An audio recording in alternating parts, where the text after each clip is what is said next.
We are live. Welcome to the Daily Elevated with Fabian. And today I have a special guest, Kate Hudson. Kate Hudson is the founder of Education Veritas, which is a 501c3 nonprofit whose mission is to educate, enlighten, and empower parents and students with truth and education. So she runs the Instagram page Education Veritas, which deals with issues like bullying, and I like that she exposes a lot of what's happening in the school districts and in private schools. So we are going to get very deep into that right after this commercial. Stay tuned.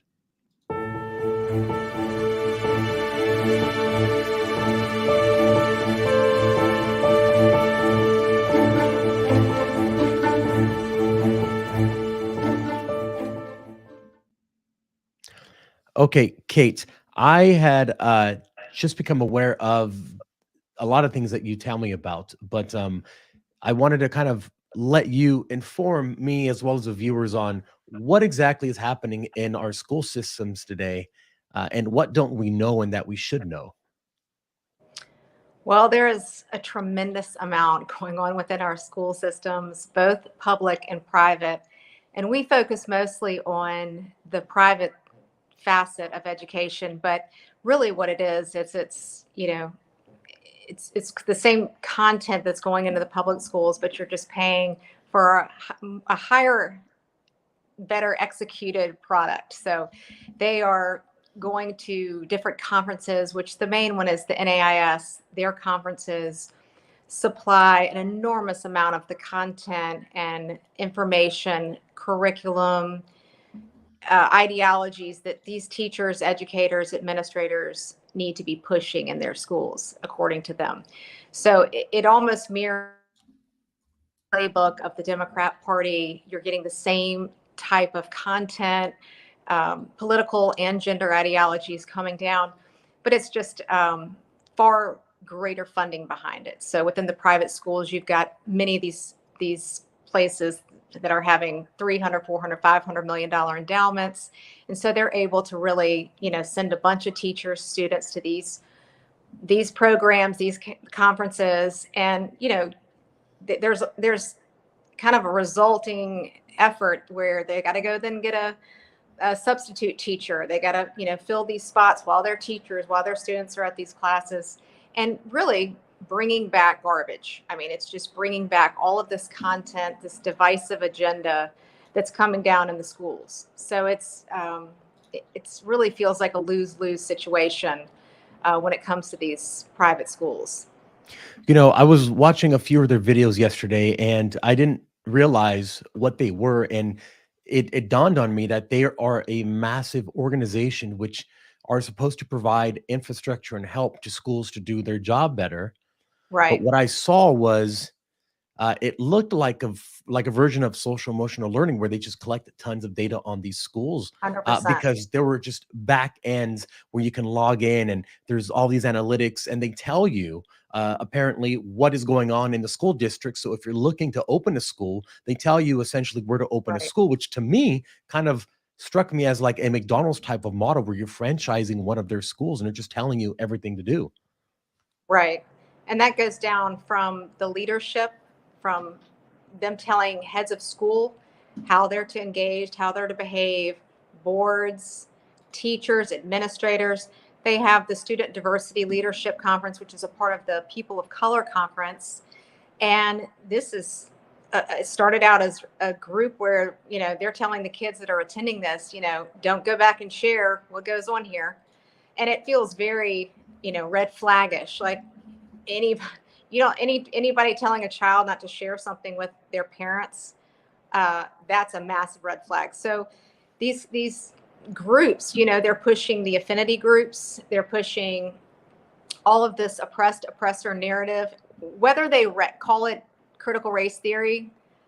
It's what it is. If you're pushing that agenda via an Ibram Kendi and some of these other, race hustlers that are out there, this is creating division. We had a school where there's, everybody's getting along, everybody hangs out together, sits together, plays together. And then all of a sudden, nobody knows how to act, nobody knows how to behave, engage with one another, for this fear of, oh, well, I might say the wrong thing. And that's what they want you to feel. You need to feel those things. You need to be uncomfortable in the racism that you didn't even know you had. So that is the narrative being pushed by by this NAIS organization, which the truth is, this is coming into independent schools, and they're independent for a reason. So they should be able to say what they're going to push and what they're not going to push. So you have at the crux a fault of boards and leadership. So the heads of school, and that's where really the dereliction of duty has gone sideways. So this NAIS, it's only in in private schools, right? Yeah, so it's an independent conference, it's a group, and most of these elite privates, that's who they want to belong to. That's where the reputation elevated. And so being a part of those organizations, it doesn't necessarily mean you're pushing all of those things, because you can choose to take in this content, say no thanks to to whatever you don't agree with or your school doesn't agree with. But it's very much a factor in these schools that are trying to say, hey, well, we're a part of the NAIS, the SAIS. We are, doing this. We have this, size DEI, structured group, and this amount of money pouring into it. So it's kind of almost a prestige, I would say. And I would assume that the mode of getting people to fall in line is very similar to that of the corporate equality index, the DEI Right. scores, all this stuff, where if you don't Yep. do what they say, sure, you don't have to do what we say, but we're going to Exactly. give you overwhelming evidence on why you should do that. And if you don't do it, you may not get recognition when you're at our conferences because you're not Right. falling in line. I can very easily see how it can be kind of a cult-like structure where you have these people who just dictate everything, and the teachers who Right. are on the ground fulfilling the wishes of these elites in the NAIS. Right. No, it's 100% that. And these heads of schools, it's shocking when you see and you hear what they're pushing, and you see the schools they've come from. And it's really just about where can I do this at the highest level? How far can I go with it? How far can I push this until they say when? And this has happened at two private schools here in Atlanta, Westminster and the Lovett School, where they have had massive exposure on the truth of what's going on inside their school. And there's great prestige tied to these schools. But, the administrators and those pushing it, they've wrapped all of this. And well, we're being kind. This is about our, love and support for everybody and anybody. And wrapping and weaponizing that language is what is most confusing and beneficial to this effort and agenda, because parents are going, well, it feels nice, DEI, we're including, where it's like, no, it's not about that. It's not about kindness and bringing in people and, being actually inclusive.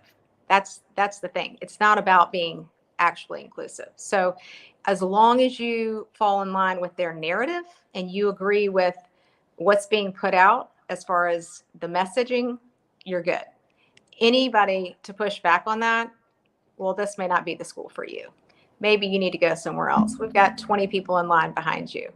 Then parents are dealt that conversation, and it's happened to countless people that we know. And it's just bullying at the core. It is all of that it is. And so parents feel, okay, well, we don't have options, or my child's a junior and we don't want to move schools, which all of those things are 100% understandable. And that's just life. Of course, it's very difficult trying to get into these private schools in the first place. And once you're there, it's hard to leave.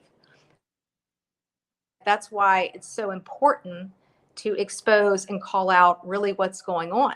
And you can decide to stay there, eat it up, or here's the option, here's some other places that aren't pushing it at that level, or here's some conversations you need to have with teachers or administrators. So I'm wondering, has the NAIS, they're the largest of these organizations, but I assume they're not the Right. only one, or are there? Right. And there's other arms of it. So the Southern Association of Independent Schools is another one that, there's different ones. There's Episcopal Association, National Association of Episcopal Schools. There's all different ones, and they're all very related. They're all tied in, have the same messaging, and really platform they're feeding. And would you say that these schools, their funding comes from the schools themselves that pay them some fee for the help, or do they also Yes. have outside financiers or outside donors? I mean, this entire agenda is being funded so highly by all the usual faces, but these schools, I mean, there was a $5 million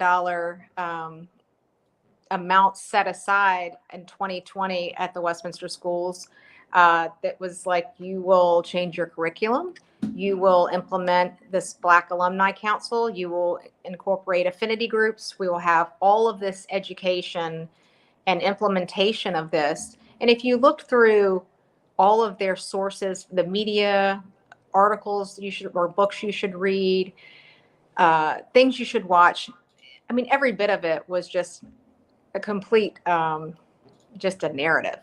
And it was from just all the usual faces you see, BLM, everything. And, it was like, okay, at some point, you're really there. There's one point of bringing awareness to, this bad thing has happened. We need to do better or do differently.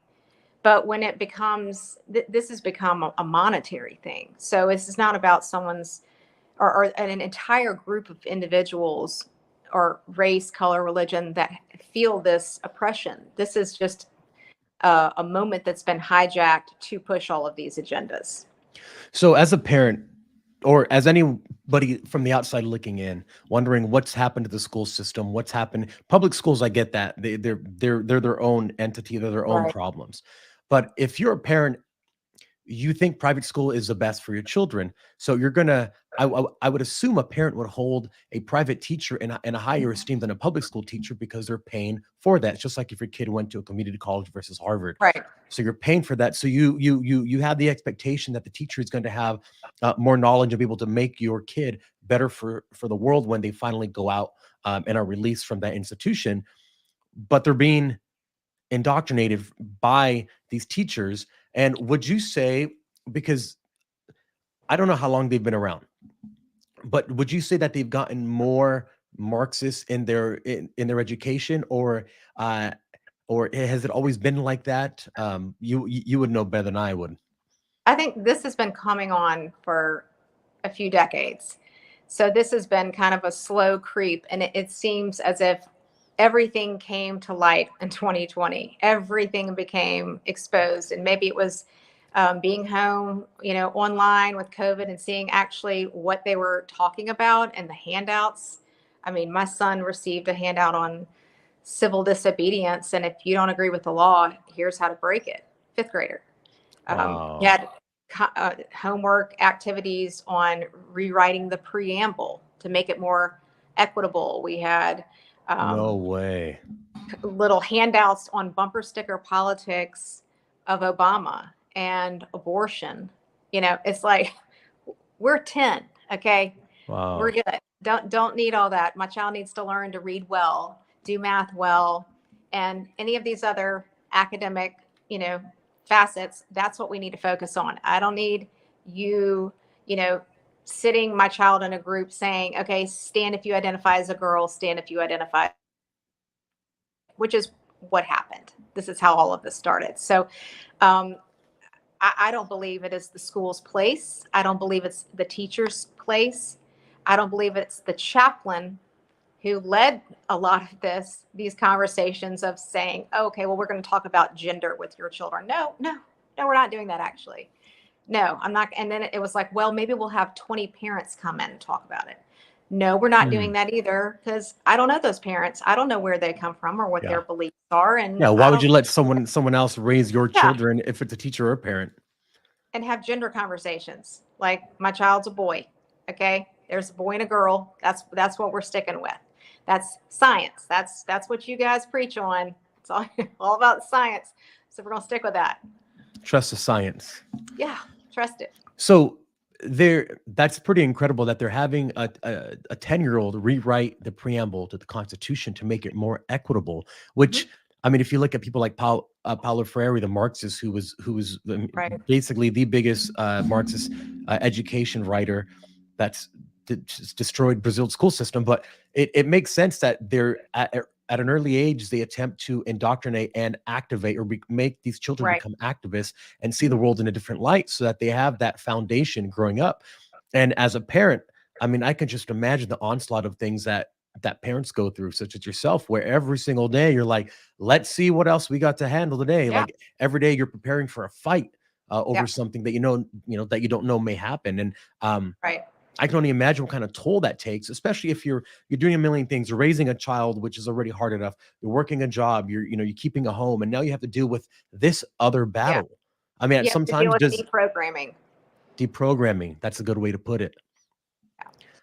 And that's what we did every day while we were at this school. And it was, my child was so stressed and so visibly unhappy. And the minute we took him out of there and put him at a school that was not pushing all of that, my gosh, I mean, he's learning. He's got straight A's. He loves going to school. He's got friends of every race. They all relax, hang, chill. It's no agenda pushing. It's authentic. And that's what is missing in all of this, authenticity.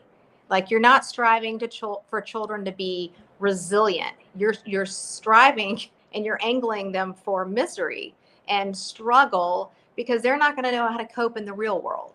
So while these schools are pushing safe spaces, there are no safe spaces in life. And that's where this disconnect with that, I just I don't understand why that's not as transparent as it could be. I mean, it's just, life throws you a million curveballs, and there's not going to always be somebody sitting there going, oh, okay, let me package this just the right way and, see if you can navigate it all right. It's not the real world. So the transformation piece you're talking about, a key Marxist word, and that's why they're doing it younger and younger. The best way, easiest way to affect change, get them young. You know, as you were talking about safe spaces, a thought occurred to me that I've never had before, but it makes sense from a malicious standpoint. Where if you want people or children who are going to become adults later to never fight you on anything, to never think critically, you push safe spaces. So essentially, what they do is they insulate themselves from what's happening in the real Right. world, allowing the people that are controlling the real world to press more and more. And instead of people fighting back, they run to the safe space, which is Right. actually really sadistic now that I think about it. Yeah. And which makes sense why Facebook or Meta and a lot of companies are pushing and calling that the meta world or the metaverse is going to be the next big thing. I mean, what better Right. way to insulate yourself than actually completely take you away from all sensory information that you have from the real world? It's Right. sad. Yeah. And you and I both know better than anybody how Instagram Meta has suppressed us both. I mean, every day I have people's follows being removed, comments, likes, and you're going, clearly, on one front, this is a good thing because I'm over the target. I'm hitting a nerve, but it's very tough to not have that truth be heard when you're going, the whole effort is to protect children. Okay. And it's as much about protecting children that are struggling, that have, gender dysphoria, that have anxieties, depression, because those are the children they go after. Those are the weak links that they say, I can capture that. I can transform that because they're not solid. They're not secure. And that to me is just, it's abuse. You're taking advantage of children that aren't fully developed yet, that don't know who they are, that haven't been given the time, the space to say, hey, so maybe I like playing with this or that or whatever. And you know even in the whole excuse they say, well, boys need to be able to like girl colors and girl stuff and whatever, and vice versa for girls. I mean, I was a huge tomboy. If my mom was like, maybe we need to, think about transitioning you because, you're clearly outdoorsy and you love, basketball and whatever and playing in the dirt. It's just let kids be. Let them alone. They don't need adults interjecting their, trauma, struggles, issues onto kids. Just let them grow up. I did want to bring up this video that I saw because when you informed me of the NAIS, I went on some research yesterday. Yeah.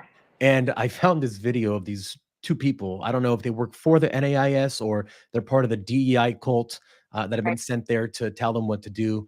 But they were talking about how they don't want to use grades anymore because grades are oppressive.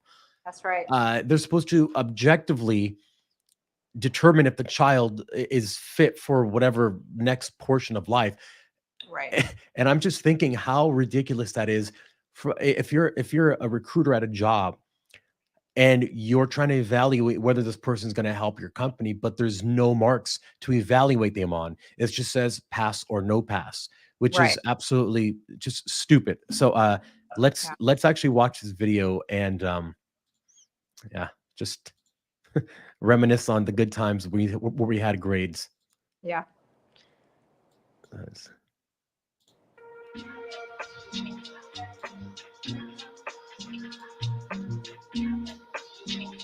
As deeply as we all are committed to equity in the way that we design our curriculum and in our pedagogy, many of us inadvertently are undermining that because we are using grading practices that are traditional and actually end up perpetuating achievement and opportunity gaps. We're all here taking care of kids, and some of the grading practices that we've had in the past aren't doing that. They're actually reiterating kind of the achievement gap amongst our students. There are ways to grade more equitably, more accurately, resistant to bias, and more motivational that can actually counteract many of the traditional practices and align our equity work with our grading.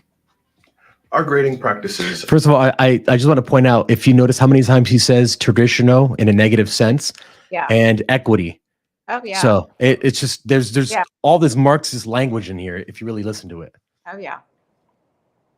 Are vestiges of the Industrial Revolution when we were trying to sort kids, we were trying to control them and manage behavior, and we weren't trying to educate every child. By continuing to use those traditional practices, we are punishing students who have fewer resources and have been historically underserved, and we're rewarding kids who have more resources. And what we want to do is have our grading practices align with the reason why we went into this work, which is to counteract those historical inequities and give every kid a chance. The current way that we're grading, kind of overarchingly, they're not motivational, right? They're not motivating kids to think about how they want to learn and what they want to learn next and push themselves into new areas. Instead, they stifle that learning. Grades treat students like they are commodities, and we treat grades like they're commodities. So instead of thinking about students as an A or a B student, we're really trying to focus on the whole child. Yeah. Yeah. So that's a video actually we posted, and oh, is it? I actually did a post on that specific one because a private school here had just basically put out information how they were removing college from their mission and getting rid of meritocracy, and this is a $35,000 a year college prep school. Okay, that's what they do, is help send kids to college. So a lot of this the narrative, you hear the trigger word and that to me is always what stands out so much, where you're like, they're trying to control these kids with this grading system. It's like, actually, it's the other way around. What you're doing is trying to control them and divide them up. That's 100% what's occurring, is the division of these kids. And we're going to put you over here, the white abled kids, and then everybody else is over here, and you're special. You need extra help. Which how much more racist can you get than telling a group of people, these white students are holding you back? You can't go forward because of them. So we're going to have to help you out. I mean, that's insanity. Yeah, speaking of which, that Ibram Kendi guy, I actually had not heard about him prior to yesterday when I posted and you reposted this Right. just god awful word salad Horrendous. with full of he sounded like he was trying to read the cliff notes of something he read in a book somewhere. And then I was told by David, American David, who we had on, that his real name was something like Henry Gobb or something. So he changed Yeah. his name to sound more, poetic, I guess. But Interesting. he also said that this guy charges something like $530 a minute to speak. Yeah, it for all of these people, I mean, it goes back to money. They're profiting off of all of this, and this goes for whether it's these speakers that are coming in, which we've had several that have come into Westminster, the school here, that were literally saying children come on this earth basically, biased, racist, that Yeah. they who they want to see someone that looks like themselves. Okay, how many babies in this world, do you think are really looking at the color of somebody? Children, babies, they pick up on love, care. Like, who loves me? Who cares about me? And they don't care.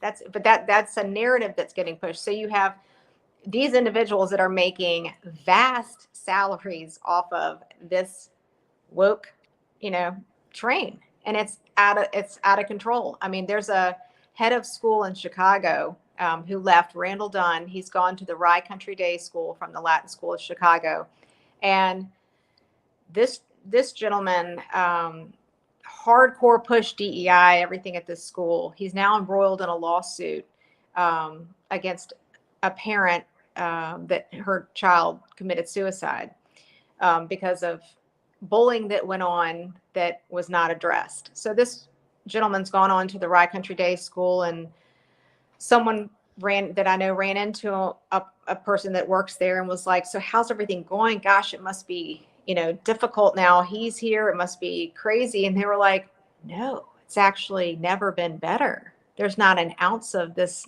agenda going on because the board has their claws, in him. They're not letting him sidestep at all with this agenda. And so, and he's good with it. It's like, go where the money is. And, that seems to be the case for a lot of folks, whether it's in politics or education or any of these organizations that are fueling this. You said something interesting that I've been thinking about lately, is that when these woke Marxists are removed from the equation, there's peace. There's only confusion and stress when these people come in and Right. tell you that you're not doing something right. It's just bloated bureaucracy. These DEI experts, they don't provide anything. They don't want to go out and compete with other people in the market of ideas, which is capitalism. Right. So they invent no this. Exactly. So they invent this self-worth and they press it on people and say, well, you need to pay us because we're actually helping you. But we're going to tell you how we're going to help you. You were fine before, but you weren't fine because we're telling you weren't fine. It's this, like you said, a reprogramming of what's normal. It's it's absolutely ridiculous, and it's a parasitic mentality. Right. Well, there's no, as you said, there's no idea. There's nothing to back up any of this. It's just because you try and challenge these individuals and they can't argue the point. I mean, look at all that's going on, and so much of it's backfiring now, where it's like this oppressor group. Now look at what's going on with the Palestinian-Israeli issue within education and within these universities. Now it's all turning on folks, where it's like, wait a minute, maybe that wasn't a great idea, or you see the ship is starting to sink. I'd actually like to bring up that video of Ibram Kendi, because he sounds a lot like the two gentlemen that we just heard, using those words, tradition, just white, and equity, and all those word salad. Words. Exactly. And that's what I think anyone listening should really focus on, is the words. So let me actually bring that up here, because when I heard it, Like, this is really, Stunning. I couldn't believe this guy is a quote unquote self-proclaimed expert. Oh yeah. Oops. Sorry, let me turn the sound on. How much their own personal identity. I don't think white people worldwide have really reckoned with how much their own personal identity is shaped by constructions of whiteness, and how much that construction of whiteness prevents white people from connecting to humanity.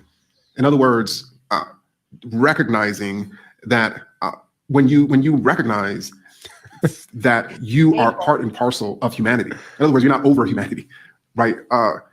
It allows you to really be able to connect to people who don't look like you, who have kinky hair, who have dark skin, and to see yourself in them. And it's whiteness that prevents that, right? And when you're not able to see yourself in other human beings, that creates all sorts of problems, but not just societal problems, personal problems. That I think hopefully this film and this work will liberate those folks from. So I think it's liberating all the way around, right? I think it will liberate, really all of us, because, we've all been told a lie about ourselves and other people. The funny part is the lady at the end says, oof, like she just heard a bombshell. Yeah. And they clap. Yeah. Oh. It's tough to listen to that, because it feels just like this charade. I mean, you hear that and you see people championing that narrative, and you're going, my God, I can go to the gas station and have a great connection with anybody down there. I can go to, whatever part of town and meet someone who doesn't look like myself and find a connection with them through just engaging authentically with somebody, being genuine, asking, how are you today? Oh, I don't know. It's kind of a rough day. You and me both, it's, and fostering conversation with individuals that you maybe don't look like you, but you're not doing it because there's some agenda that you need to do this. You're being told, it's just the charade of it all. It feels like a circus. I mean, absolutely. It's just, I'm having a hard time listening to it. Yeah, no, it's horrible. But I get what they're doing is Right. number one is they're trying to remove free critical thinking and just talking to someone without any preconceived notions or Right. without any I guess being afraid, because so Right. now you're not supposed to approach someone and assume their pronouns. So are you going to go talk to someone if Yeah. immediately you're going to offend them when you say hello and Right. how do you mention them? No, so you're not Exactly. going to talk to those people. And Right. a marketplace, Marxism cannot survive in a marketplace of free ideas. So what do? You remove the marketplace and you remove the ability for people to be in that marketplace and only listen to the narrative being pushed by the cult leaders. Oh yeah. I mean, here's your set of rules. This is how you're to engage. This is how you speak. We're going to reinvent grammar. We're going to reinvent everything. What's acceptable, what's not. I mean, set a society up so complicated and so many artificial pressures on it, and then it dissolves because you're not able to function in truth and reality. I mean, it's just a false sense of reality is all that's being created.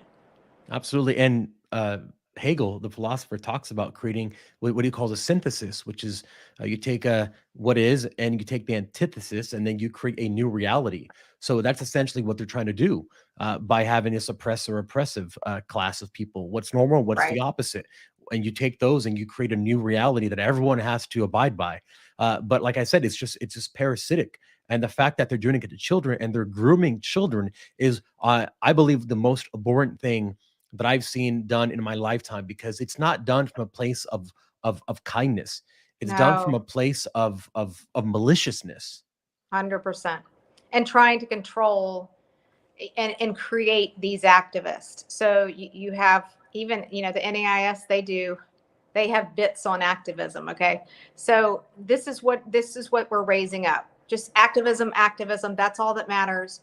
Never mind the truth, because now you have children just being activists for the sake of it because it's the thing to do. It's what's popular. It's what's out there. And they have no understanding of the history, the conflicts, the truth of what really happened in some of these countries, and, from different races, religions, different issues that these countries have been through. And all they see is, okay, well, this is what this party is putting down that I'm supposed to be championing, so that's who I'm going for. Instead of saying, well, wait a minute, what happened here? What is the information? Why are we doing this? And it's as dangerous to be an activist, without that knowledge as it is to not be one. I mean, so they're damaging the entire effort to genuinely help people and help, folks or groups that are in a tough situation or have something wrong. You're watering it down. So, And also what I see them doing is they are sucking the life energy out of children into things that are bad for them. So, for instance, kids have an abundance of energy. They do not stop. right, And typically in a regular world like we used to have, they would put that energy into sports and to right. playing with friends and to being outside, expending energy. But if That's you right. remove sports from the equation, if you introduce men into women's sports, thereby making the women not want to play sports, if you vilify going to church and do all these activities and hang out with your Exactly. friends, where do you put your energy?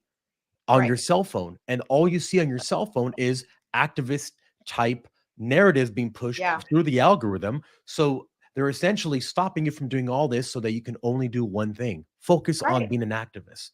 It's That's right. horrible. It's horrible. Yeah.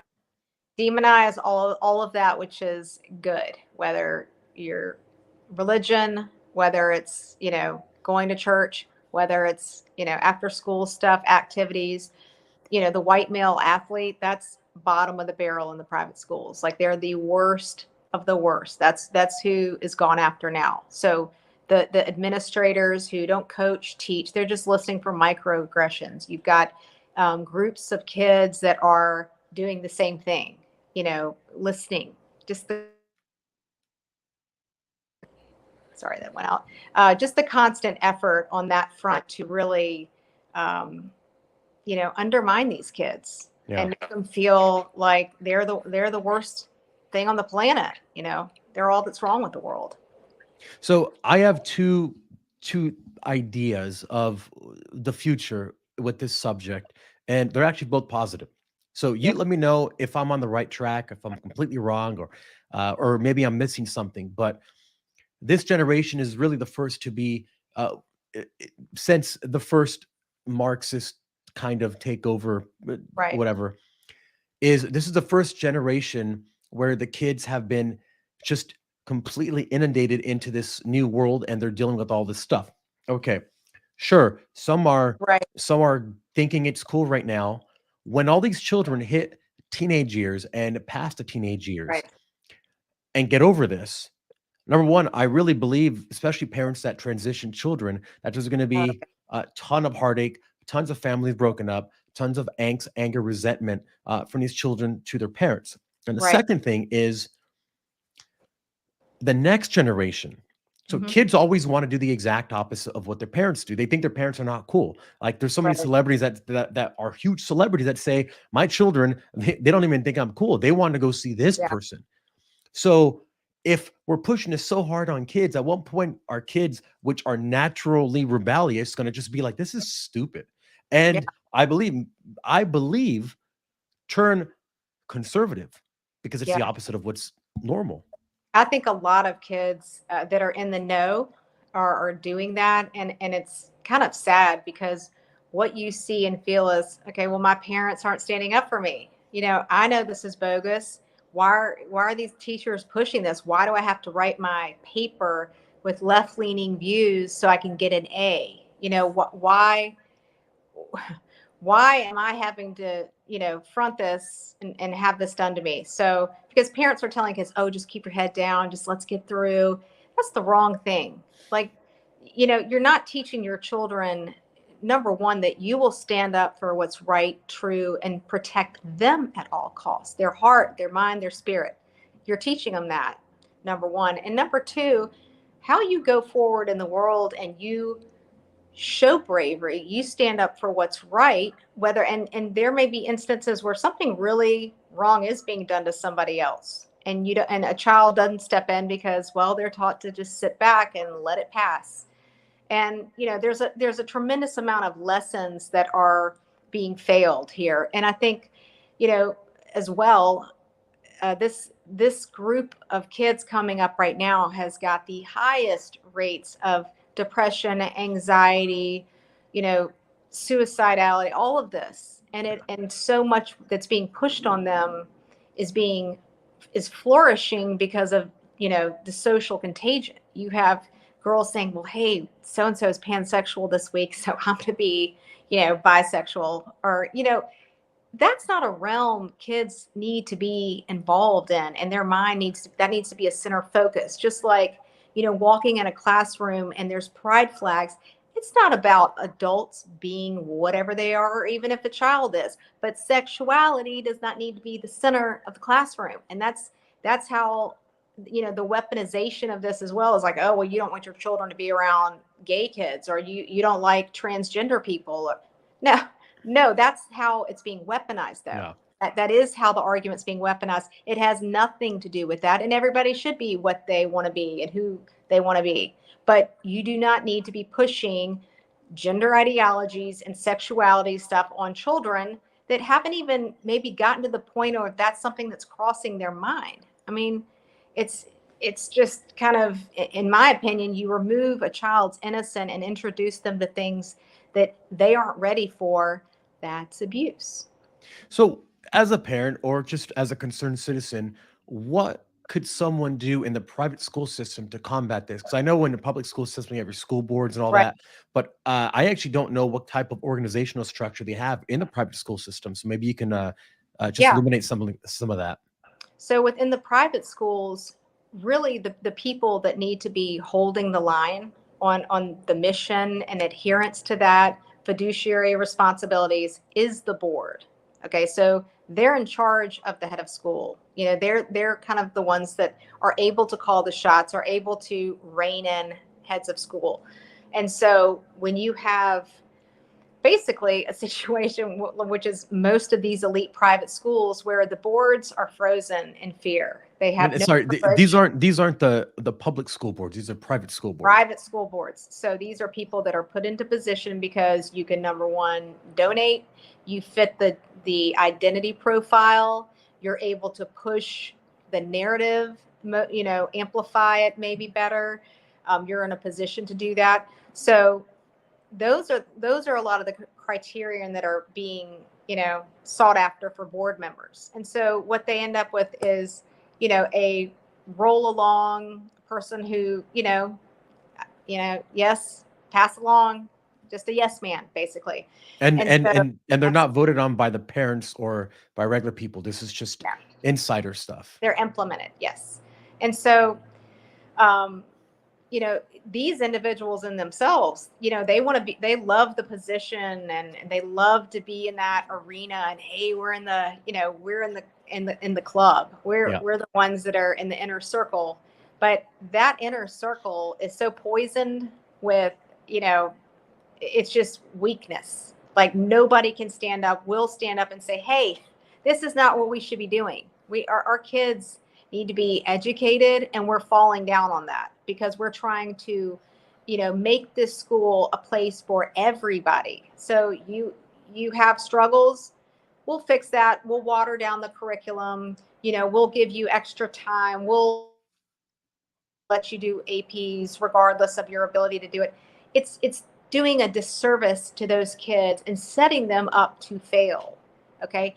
I don't want my kid to be told, oh, you're fabulous, you're wonderful, you're just the best, you're going to be just fabulous, wonderful.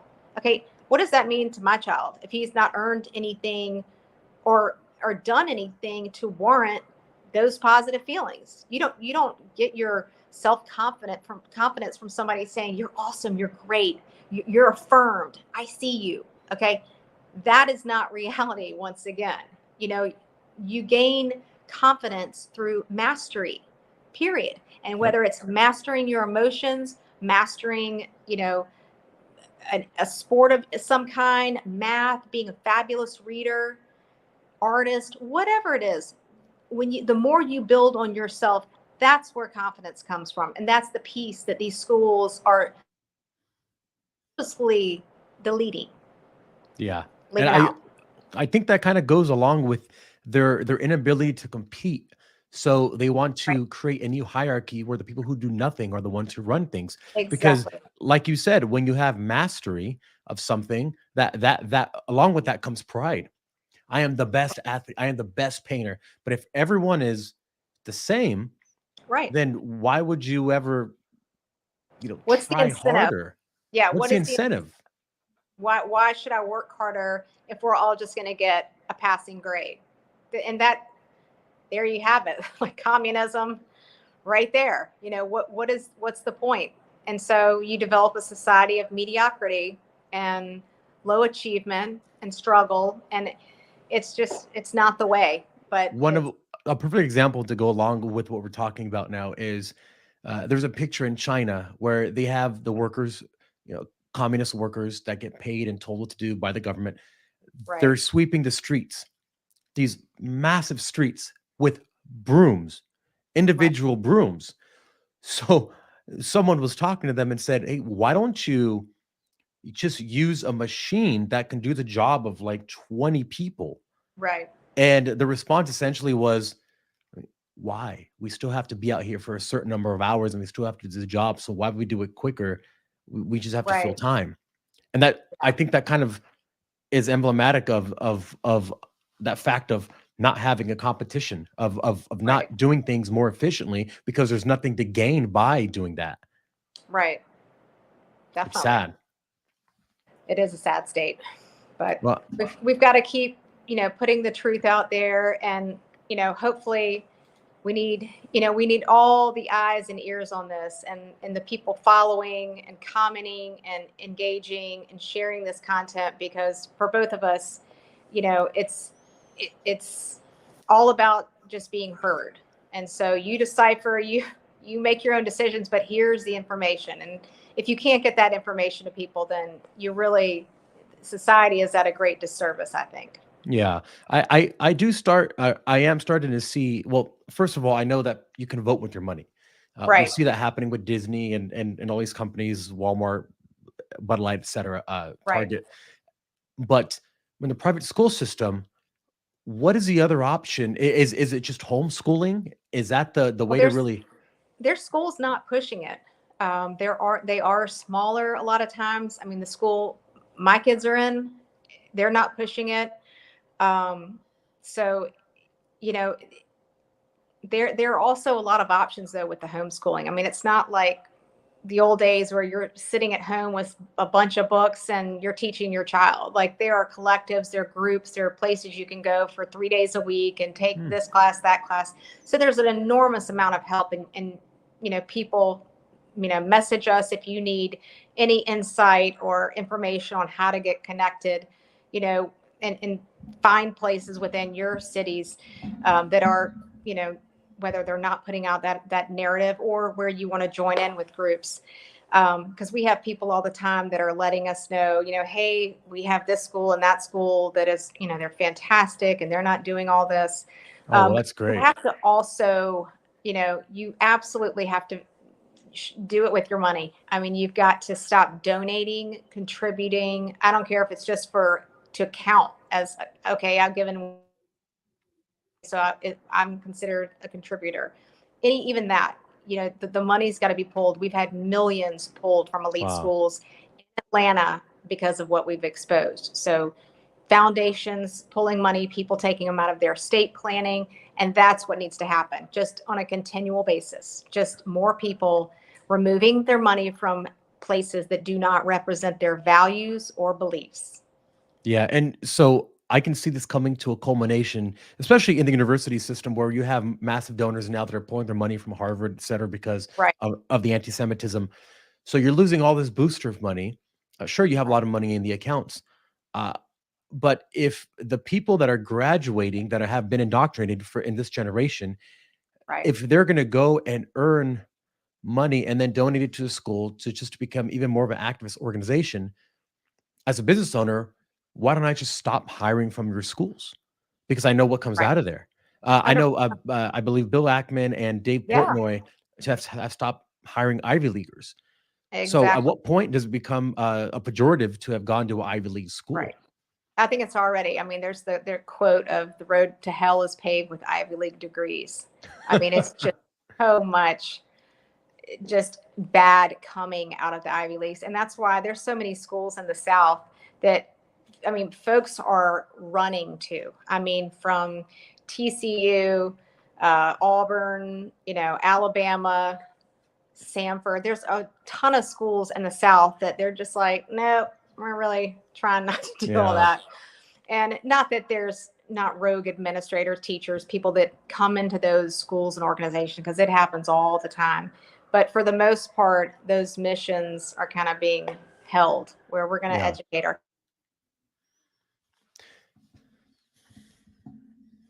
And Kate had to take a little break. So will we. We'll see if we can get her back. We'll be right back.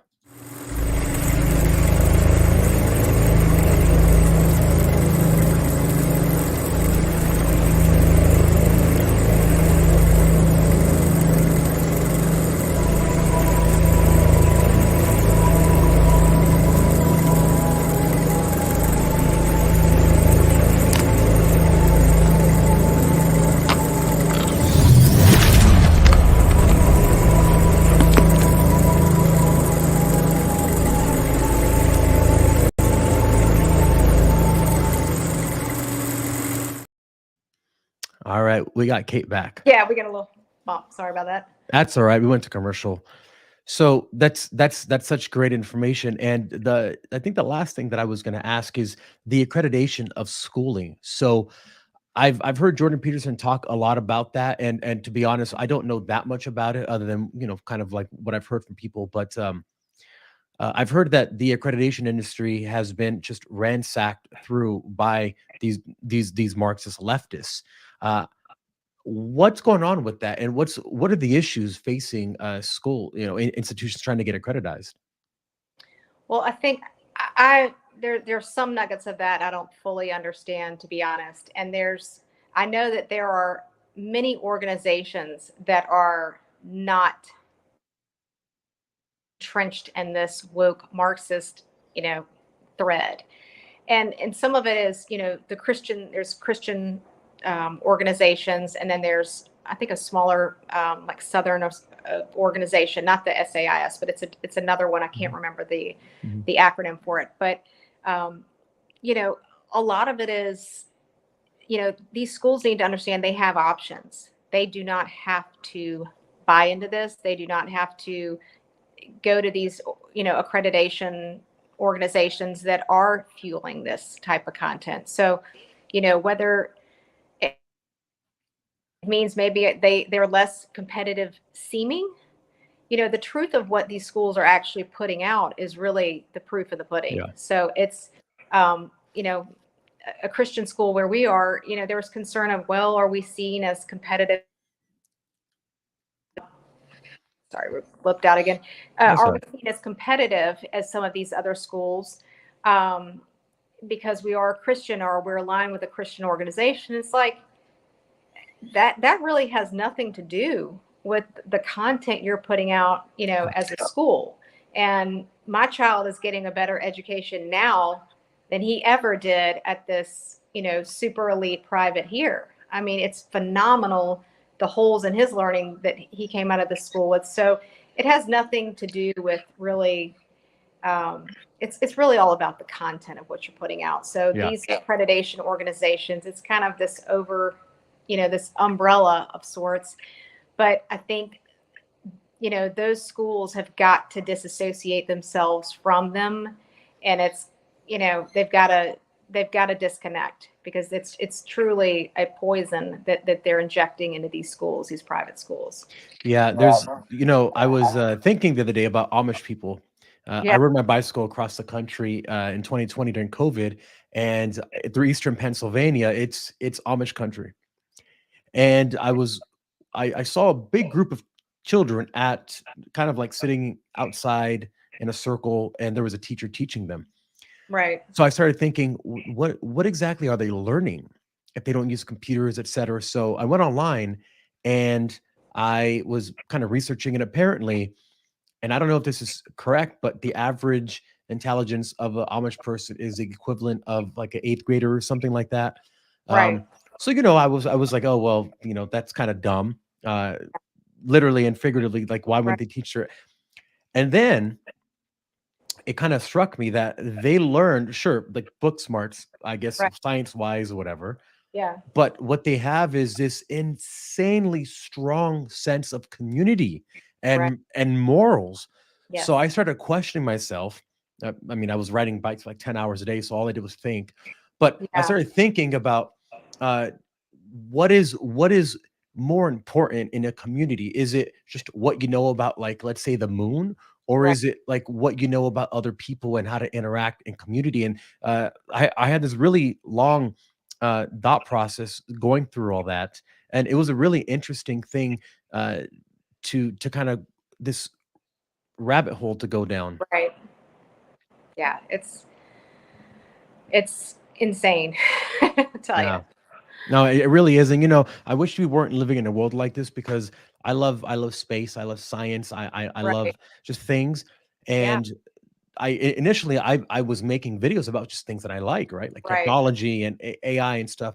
Yeah. And then I saw all this stupidity happening, and I'm like, wait, where is this coming from? Yeah. And I'm like, oh my gosh, I'm living in the time where Yeah. Marxism is back, and we It's have to alive and now well. fight it again. Yeah. It's phenomenal, a voice like yours and where you come from to speak to that. Because to me, I'm going, I can speak to a lot of things, but I'm a, you know, white woman, I can't necessarily have the credibility in speaking to some of these things that, others can. But, to me, it's just all about the truth. Like, I want the best for our society and communities, and to have actual community, not this, manufactured community that's being pushed. And so for me, it's, you know, trying to thread some authenticity and truth and educate those that are getting a barrage of a narrative from somewhere else. Like, get off of CNN, get off of Fox, get off of MSNBC. It's not about the Democrat Party, the Republican Party. This is about good versus evil. And if people don't tune in and plug into that, and people that are putting out the truth, then we're done as a That's a great society. point. And I also want anyone listening to really understand that what's happening now, this movement, this ideology, it's not something that supports democracy. It's literally Marxism, which 100%. is not about a democracy. It's communism. It's Right. slavery. It's literal Right. slavery when you get to that point where you have no freedom, Yeah. no individuality, no rights, no Exactly. choice.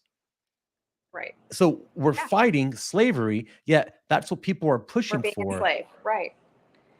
It's It's all just, about these individual identities, and the minutia of everyone and our differences, and the focus on that, just dividing yeah. everybody even further. Well, I'm really glad that there's people like you, who are in the fight for sanity and for logic Right. and just for being a good person. And I love that people are reaching out to you for help on how to maybe Right. find a private school, or how to navigate those waters. Right. Um, and where would be the best place for people to reach out? Would it be the your Instagram or? So we're on Instagram, education_veritas. And we also have a website, educationveritas.org. And we can be messaged through there. Message with people all the time on a myriad of topics, from, personal stuff. I'm dealing with this with my child, to, as a city, state, what can we do? Or is there legislation, that can be drummed up to sort of support this effort going forward, to kind of protect children and the truth going forward within our education system. That's incredible. And the work you're doing is very much needed, because we all play our part. I don't know much about. I mean, I'm learning more now. speaking to you now for a few months, Right. but before that, I really didn't know. I knew something Right. was happening, but I didn't understand it. Right. And it's essentially what I see is in the corporate world, they're using the same gameplay that they're using in the corporate world Right. in the educational world, where they're just Exactly. pushing, and then say, you Right. know what, there's a deficiency here, but I can fill it with an expert who's been, Yes. indoctrinated. All you have to do is pay them $100,000 a Right. year, Exactly. and they'll tell you how to do what you already know how to do. Right. Yeah. 100%. 100%. Well, you're not in a minority there that you don't see and understand what's going on. I mean, people that we're putting it in their face, they're going, I don't know that it's happening here. You're like, yeah, it really is. It's happening. Yeah. Yeah. And the first time that I really realized it was my brother, he's in university now, but a few years ago he had this book and I went over, and I was like, "Oh, what is this book?" It's about white fragility. I Yeah. said, Robin DiAngelo. "Why are you reading this?" He's like, "They just literally it was just like one of those books that they give us to read." Wow. And that was back then. And even then, without really like researching anything about it, I'm like, this is stupid. Your Oh, yeah. school is having you read this to you? And he goes, yeah, it's just this thing. I got to write a report on it. Right. So It's how far everywhere. we've come. How far Yes. we've come. Exactly. Well, I see the tides turning already. I Yes. see the counter to the revolution already in place. And I talk about this a lot with Michael and Gentry, is that there is like a ramp up phase where this is all new. It's like a new toy. So Right. people are like, wait, what is going on? Yeah. And then they learn about it little by little. And then once they have enough information to fight it, then Right. with gravity, they can say, no, this is stupid, instead of like, well, I'm not really sure because I don't know enough about it. Exactly. Yeah. With knowledge comes a better ability to fight it and call it what it is. It's the sitting back and, just being quiet on all of it. That's not winning the day with this No. agenda. No, and it's beautiful to see people in my DM, and I'm sure you see it in yours as well, where they're like, "Thank you for talking about this stuff because I can't do it, or I'm afraid Right. to do it." Yeah. And when I say just do it, who cares? Like, what's the worst? What's the worst that can happen, right? Right. Like, you're gonna be talking or you're gonna say whatever you want to say and feel better about it, instead of always Right. feeling like a slave, which is Yeah. what they want you to feel like. Right. And just pin up. I mean, the stress of kind of, you know, feeling hopeless, helpless, on this entire front. I think that's tough to navigate for me. So, of Yeah. Well, thank you for so much for sharing your time with us. course. Education_Veritas. Make sure you get a hold of Kate if you have any questions regarding the school system. If you're a parent and you're worried about what's happening in your school, they can definitely help. Education Veritas. It's a amazing nonprofit. So check them out and get involved. Thank you so much, Kate. And I will see you at Fabian, AmFest in a few AmFest. weeks. Yes. Thanks so All right. much. Thank you, Good everyone, for talking to tuning you. in, and we will see you later. Sounds good.